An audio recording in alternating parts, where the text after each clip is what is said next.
I'm Marcus Hill, 29, a logistics guy who lives by clocks and checklists. The night my marriage died, I could almost hear it. One long flat line under the buzz, buzz, buzz of my wife's phone. I'd planned the evening.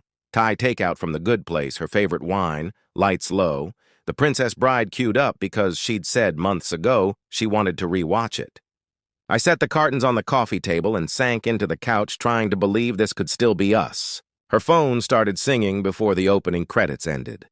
She smiled, really smiled, the way she used to smile at me, and her thumbs went to work. "Adrian's going through it," she murmured. Then, "Blake is hilarious." Then, "Jordan sent the cutest meme."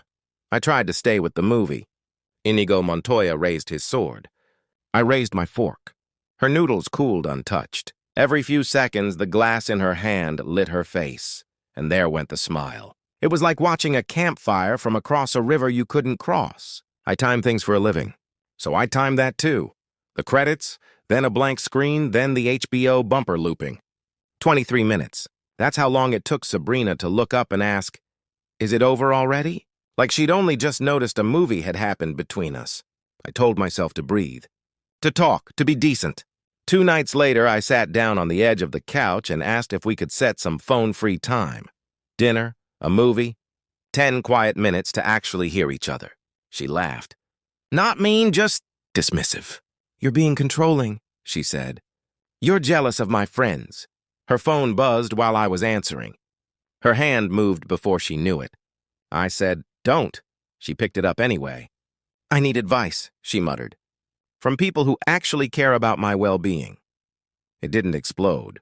It went quiet inside me, the way a machine powers down when no one hits start. 2 days later, my boss slid a folder onto his desk. A new distribution center in Chicago, operations manager, 40% bump, relocation paid. "Talk it over with Sabrina," he said. I drove home with the offer sitting in the passenger seat like an uncashed check and stood in our doorway with the words ready. "I've got news," I said. "Hold on." Her eyes were on the blue-white glow. "Adrian's date last night." 10 minutes went by. 15. "Okay, what's your news?" she said eventually, like she was doing me a favor. I looked at the folder, looked at her thumb flying over glass, and something clicked cleanly into place. "Never mind," I said. I accepted the job that night by email. I found a 1-bedroom in Lincoln Park with big windows and a kitchen I'd actually cook in. Booked movers for January 1st. We were month to month. Every stick of furniture was mine. I started taking small boxes to a storage unit across town. She didn't notice. The group chat never slept. Leah noticed. My sister, who has a heart too big for her own good and an Instagram she uses like a bullhorn. "So proud of my big brother," she posted over a champagne bottle. "Chicago, here he comes." Sabrina held up her phone with both hands like it was a subpoena. "What is this?" "I got a promotion," I said. "I'm moving to Chicago." "When were you going to tell me?" 3 weeks ago. You were busy deciding if Adrian's coffee date was the one. We argued, if you can call it that. I said I tried to talk to her. She said I'd blindsided her. The phone on the cushion beside her thrummed twice.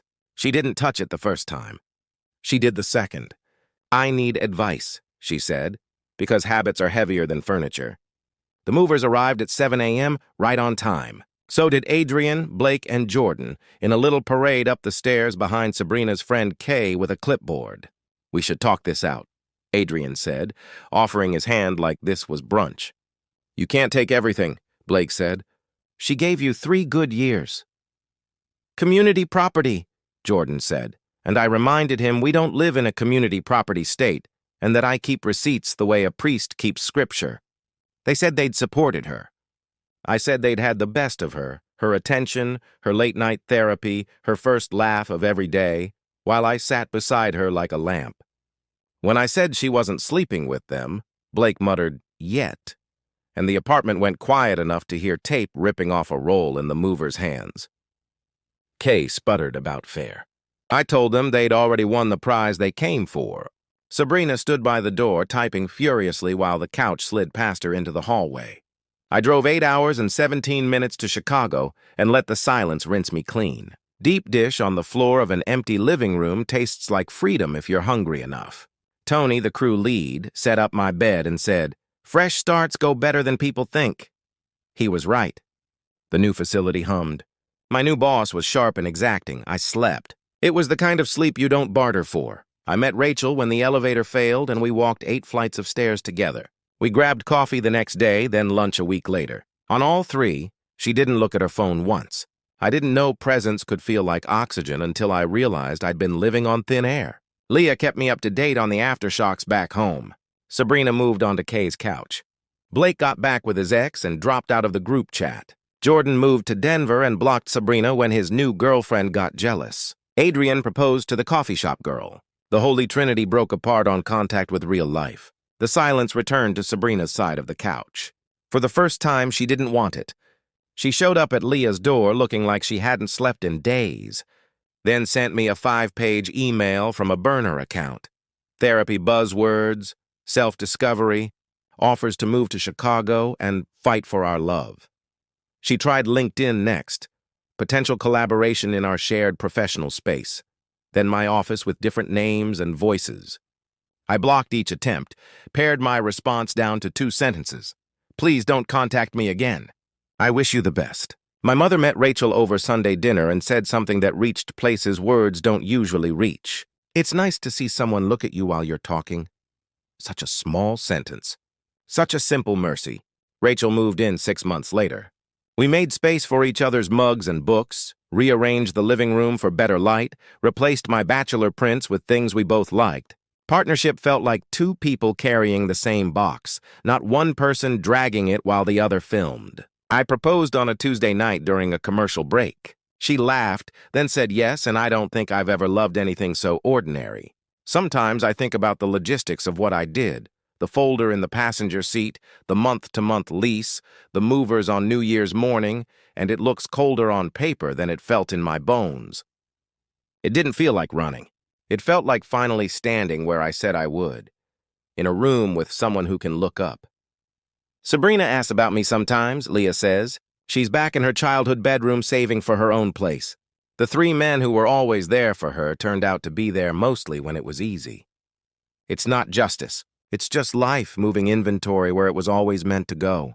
If there's a moral, it isn't complicated. Phones aren't villains, but attention is a currency, and you only get so much. Spend it where it grows something. Don't call someone controlling for asking you to show up to your own marriage. Believe the quiet more than the speech. The last night in our old apartment, while the movers taped boxes and Adrian frowned and Kay scribbled and Sabrina texted, that quiet came back and sat beside me. It's been with me ever since, in the scrape of a pizza box on hardwood, in the clink of 2 mugs on a Saturday morning, in the way Rachel says my name like she's not thinking of anything else.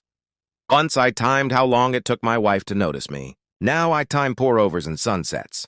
Not anymore wasn't a threat. It was a promise to myself.